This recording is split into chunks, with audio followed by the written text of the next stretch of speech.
আজকে কত তারিখ প্রিয় ভাইয়েরা? আমাদের কি দিবস? আচ্ছা কথা বলেন না কেন আপনারা ভাই, কি দিবস? মনে হয় যে বাঙালি আসল বিজয় দিবস আজকে উদযাপন করেছে যুবক ভাইয়েরা। আগেরটা ছিল খালি নামে যে বিজয় উদযাপন, বাট আমরা সবাই বন্দী ছিলাম যুবক ভাইয়েরা। কথা বললেই জঙ্গি, কথা বললেই মৌলবাদী, কথা বললেই সন্ত্রাসী হয়ে যায়, ঠিক কি না? আপনারা সবাই শহীদ আল্লামা দেলোয়ার হোসেন সাইদি হুজুরের নাম শুনেছেন না? তা তো আসতে বললেন, নাম শুনছেন না আপনারা সবাই? একজন বীর পুরুষ ছিলেন তিনি। পুরোটা জীবন তিনি কারাগারে কাটিয়েছেন বাতিলের সামনে মাথা নত করে চোরাঙ্গের ভাইরা, ঠিক কি না? উনি একটা কথা প্রায় বলতেন মাহফিলের ভেতরে যে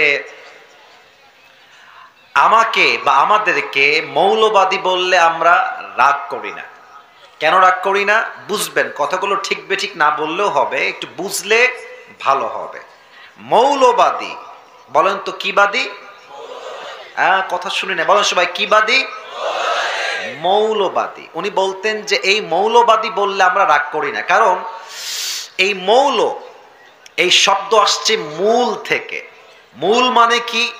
মূল মানে হচ্ছে আল্লাহ, মূল মানে হচ্ছে হিজ লাস্ট মেসেঞ্জার মুহাম্মদ সাল্লাল্লাহু আলাইহি ওয়াসাল্লাম, মূল মানে হচ্ছে কোরআন, মূল মানে হচ্ছে হাদিস। তো সাইদি সাহেব প্রায় বলতেন তোমরা যারা আমাদেরকে মৌলবাদী বলে গালি দাও, তারা হচ্ছে সব আগাবাদী, গাছের আগায় তোমরা থাকো। এবার চুয়াডাঙ্গার ভাই ঠিক না, আগে বুঝে বলেন, গাছের আগায় শক্তি বেশি না গোড়ায় শক্তি বেশি? এবার তো কথা বললেন, আগায় শক্তি বেশি না গোড়ায় শক্তি বেশি? তো উনি বলতেন তোমরা থাকো গাছের আগায়, বাড়াবাড়ি বেশি কইরো না, না হয় 16 কোটি মানুষ গাছের গোড়ায় একটা ঝাঁকুনি দিবে, মামুর বাড়ি দিল্লি গিয়ে তোমরা পড়বা। দিল্লি গিয়েই পড়েছে। এটাই স্পষ্ট প্রমাণ, যারা ইসলামকে রুখে দিতে চায় তারা ইসলামকে রুখতে পারে না, তাদের 14 গোষ্ঠীর বংশ হয়ে যায় চুয়াডাঙ্গার ভাইরা। তবে আমাদের যিনি, রাগ করবেন না আমার কথা, আমাদের যিনি আগের প্রধানমন্ত্রী ছিলেন কনফার্ম জান্নাতি, অনেক ভালো মানুষ তিনি। তো আমাদের ঢাকার যে একটা মেট্রো রেল আছে, নাম শুনছেন আপনারা? ঢাকার মেট্রো রেল নাম শুনছেন না আপনারা? এটা যখন ভেঙে গেল, এটা মেবি এই 3 আগস্ট বা 4 আগস্ট হবে, আমার এক্সাক্ট তারিখটা মনে নাই। তো উনি সাংবাদিকদেরকে সম্মেলন করলেন, তো চোখে পানি, বলছে এটা ঠিক করতে আমার 300 কোটি টাকা লেগে যাবে। আমার কলিজে আঘাত লাগলো, 300 কোটি টাকা, এত টাকার লস ছাত্ররা করলো না, কাজটা মোটেও ঠিক হয় নাই। পরে দেখলাম 5 আগস্টের বিপ্লবের পরে ডক্টর ইউনূস সাহেব আসলেন, ছাত্র জনতার এই গণঅভ্যুত্থানের বিপ্লবের মাধ্যমে 300 কোটি নয়, মাত্র 20 কোটির কমেই মেট্রো রেলটা ঠিক হয়ে গেছে। তখন আমার মাথায় টনক নড়লো, তার মানে এই ঘোল খাওয়ায় খাওয়ায় খাওয়ায় খাওয়ায় এই দেশের মাটির থেকে 1 কোটি নয়, 2 কোটি নয়, হাজার হাজার কোটি টাকা দেশ থেকে বিদেশের মাটিতে পাচার করা হয়েছে চুয়াডাঙ্গার ভাইরা। এই দিন আমরা আগামীতে আর দেখতে চাই না। কয়েকটা স্পষ্ট বাক্যে কথা বলছি, আপনারা কোন দলের কে আমি জানি না, আমার পক্ষ থেকে আমার যেটা personal point of view, I am just sharing that. It doesn't matter যে আমি কোন দল করি, আমি যা বলছি হক কথা হলে ঠিক বলবেন, নয় চুপ থাকবেন। আমার একটা ইচ্ছা হচ্ছে আগামীতে নির্বাচন হবে, এই দেশে আমরা নারী নেতৃত্ব দেখতে চাই না। আসতে ঠিক বললেন কেন? আপনার দ্বিমত নাকি প্রিয় ভাইরা আমার? আগামীতে যদি পুরুষ দেখতে চাই তা না, কথা এখনো শেষ হয় নাই। আগামীতে আমরা এমন দল, এমন পুরুষকে প্রধানমন্ত্রী হিসেবে দেখতে চাই, যেই প্রধানমন্ত্রী সংসদে দাঁড়িয়ে পুরো বিশ্বকে লিড দিবে। দেশের প্রধানমন্ত্রী তিনি হবেন ঠিক আছে, বাট তার যোগ্যতা হবে এমন যোগ্যতা, সে প্রধানমন্ত্রীও হবে, বাইতুল মুকাররমে সে জুমার খুতবা দেওয়ার যোগ্যতাও রাখতে হবে যুবক। এখন এটার জন্য কোন দল perfect, K perfect, the decision is totally yours, সিদ্ধান্ত আপনার। তবে এই দেশের মসনদ কোন স্বৈরাচারকে দখল করতে দেওয়া যাবে না। যদি আগামীতে কোন স্বৈরাচার আমার মাতৃভূমিকে আবার দখল করতে চায়, এই চুয়াডাঙ্গার জমিন থেকে একটা শহীদ আবু সাঈদ নয়, হাজার হাজার শহীদ আবু সাঈদ মাথায় কাপড়ের কাপড় বেঁধে রাস্তায় নামতে বাধ্য হবে। হাত তুলে বলো ঠিক কিনা?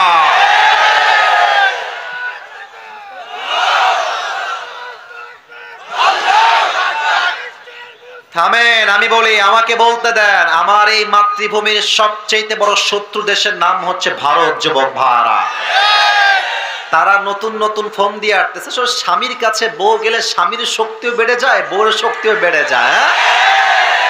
উনি ভাবতেছে আমরা ইসকন লাগাই দিব, সাম্প্রদায়িক দাঙ্গা লাগাই দিয়ে চট করে ঢুকে ক্ষমতায় বসে যাব, আর আমরা বসে বসে আঙ্গুল চুষবো, তাই না?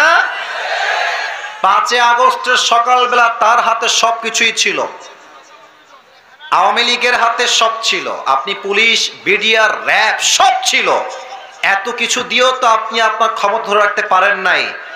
আপনি এখান থেকে বের হয়ে আবার আসবেন, এটা চুল পরিমাণ বাংলার মানুষ বরদাস্ত করতে পারবে না। যুবক ভাইরা আমার, আর শেষ কথা ভারতের জন্য বলবো, এটা বলে আমি আমার তাফসিরে ফিরে যাব। এই ভারতে যারা সাংবাদিকতা করে, এদিকে সাংবাদিক কম মনে হয়, হকার বেশি মনে হয়। যুবক ভাইরা, একটা বান্দর আছে দেখবা, বলে বাংলাদেশ থাকবে না। একে চেনো না তোমরা সবাই? একে দেখলে আমার মনে হয় সাংবাদিক নয়, ঢাকার গুলিস্তানে আন্ডারপ্যান্ট বিক্রি করলে ভালো হবে। যুবক ভাইরা, এই সমস্ত সাংবাদিক বাংলাদেশে ঢুকলে জুতার পিটা খেয়ে মরে যাবে। যুবক ভাইরা আমার, তো ভারতকে একটা কথাই বলবো, আমাদেরকে আপনারা নরম ভাববেন না। মনে রাখবেন, পানি যতই ঠান্ডা হোক, পানি যতই স্থির হোক, পানির স্রোত যখন শুরু হয়ে যায়, আকাশ সমান পাহাড়কেও পানি তার স্রোত দিয়ে ভেঙে চুরে চূর্ণ বিচূর্ণ করে দেয়। যদি আগামীতে ভারত কোন দাঙ্গা লাগাবার চেষ্টা করে, আমরা মুসলমান, শান্তিপ্রিয় মুসলমান, এই দেশে হিন্দুরা বসবাস করে, জাস্ট বসবাস নয়, জামাই আদরে বসবাস করে, কোন দাঙ্গা আমাদের সঙ্গে নাই। তাই ভারত যদি আমাদের সাথে দাঙ্গা লাগাতে চায়, আল্লাহর হাবিব বলেছেন হিন্দুস্তানের সঙ্গে মুসলমানদের একটা যুদ্ধ হবে, যেই যুদ্ধে মুসলমানরা কাফেরদের উপরে বিজয় লাভ করবে। যুবক ভাইরা আমার, যদি আগামীতে হিন্দুস্তানের সঙ্গে যুদ্ধ হয়, আর ডাক যদি আসে রক্তের বিনিময়ে, দেশকে রক্ষা করতে হবে, ইসলামকে কায়েম করতে হবে, দ্বীনকে কায়েম করতে হবে, বুকের তাজা রক্ত দেওয়ার জন্য কারা প্রস্তুত থাকবো? দুটো হাত তুলে এবার আল্লাহকে দেখায় দাও।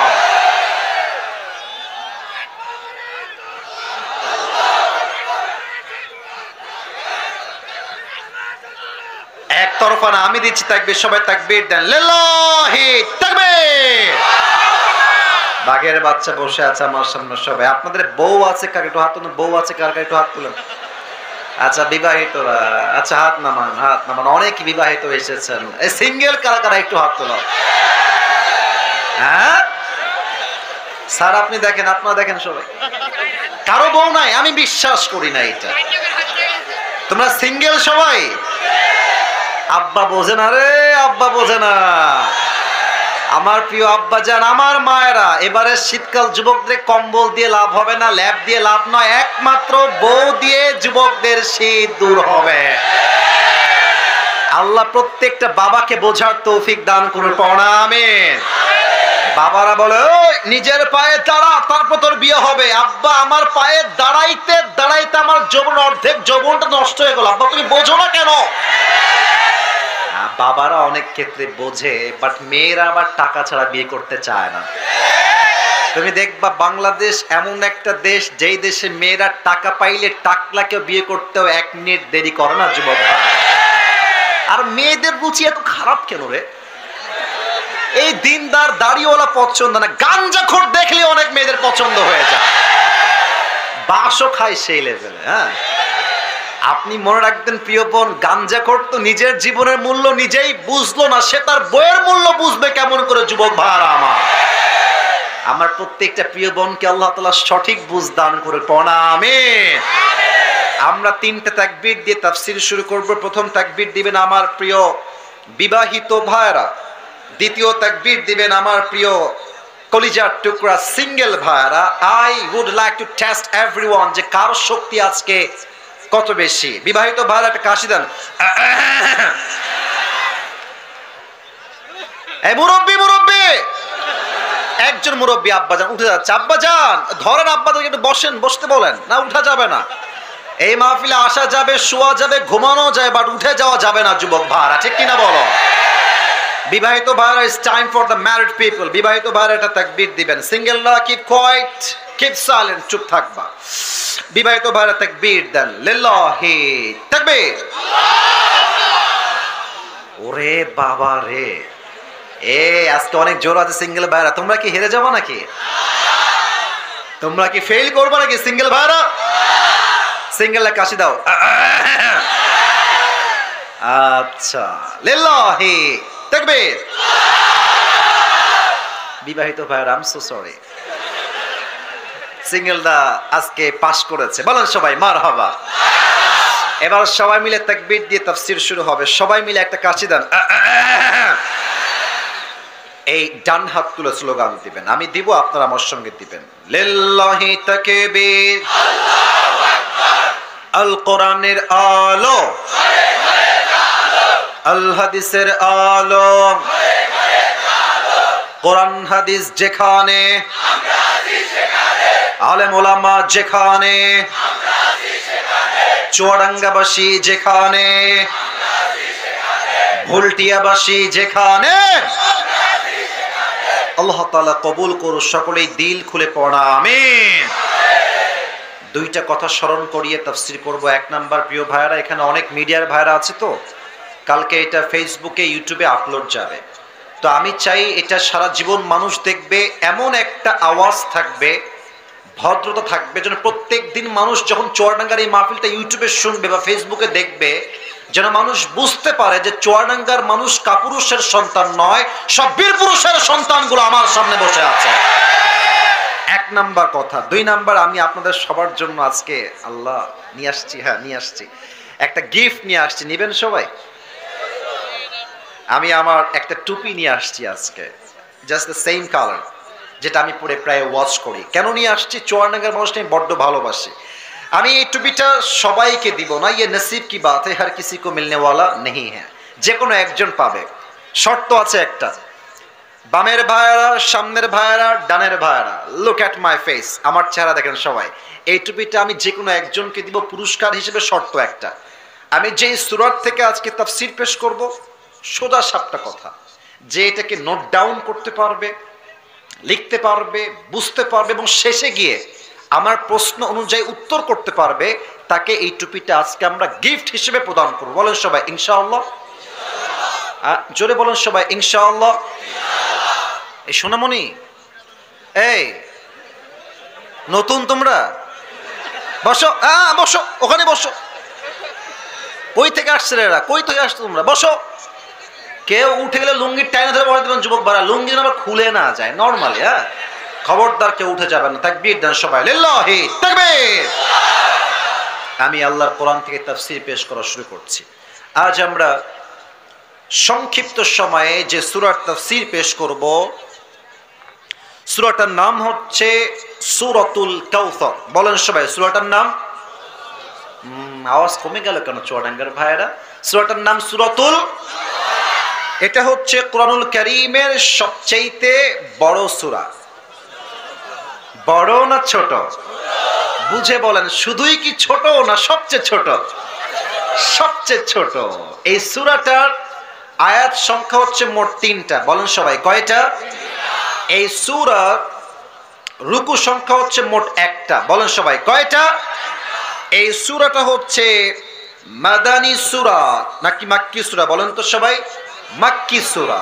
এটা হচ্ছে মাক্কি সূরা এবং এই সূরাটা অবস্থিত আছে কোরআনুল কারীমের 30 নম্বর পারায়। লাস্ট কথা, বলেন সবাই কয় নাম্বার পারা? 30 নম্বর পারা। তাহলে আরেকবার রিপিট করছি, কারণ পুরস্কার পাওয়ার সময় এটা কাজে দিবে। পারা নাম্বার 30। সূরাটার নাম হচ্ছে সূরাতুল কাউসার। আয়াত সংখ্যা মোট 3টা, রুকু সংখ্যা মোট 1টা। এই সূরাটা মাদানী না মাক্কি সূরা? মাক্কি সূরা। আসুন তাফসীর শুরু করি। ইমাম সানাউল্লাহ পানিপত্তি রহমতুল্লাহি আলাইহি লিখেছেন, যদি কোনো মানুষ কোরআন থেকে কোনো সূরার তাফসীর পেশ করতে চায়, there are 5 things that is most important to talk about. 5টা বিষয়ে কথা না বললে কোন সূরার তাফসীর কখনো সম্পূর্ণ হয় না। নাম্বার 1, right pronunciation, সঠিক তেলাওয়াত। নাম্বার 2, right translation, সঠিক তরজমা। Number 3, what's the background behind it? When Allah subhanahu wa ta'ala has revealed this surah and why he has revealed this surah. এই সূরা কখন নাজিল হয়েছে কেন নাজিল হয়েছে, কোন প্রেক্ষাপটে নাজিল হয়েছে, শানে নুজুল কি ছিল, you have to know about that first of all, জানতে হবে আপনাকে প্রথম বিষয় এটা। এন্ড 4 নাম্বার বিষয় হচ্ছে what's the explanation of this সূরা। এই সূরা প্রত্যেকটা আয়াতের প্রত্যেকটা শব্দের ব্যাখ্যা কি 4 নাম্বার জানতে হবে। And finally last one is what's the lesson that you have got from this সূরা। এই সূরার থেকে আপনি শিক্ষা কি পেয়েছেন। এই 5টা বিষয় না জানলে কোন সূরার তাফসীর কখনো সম্পূর্ণ হতে পারে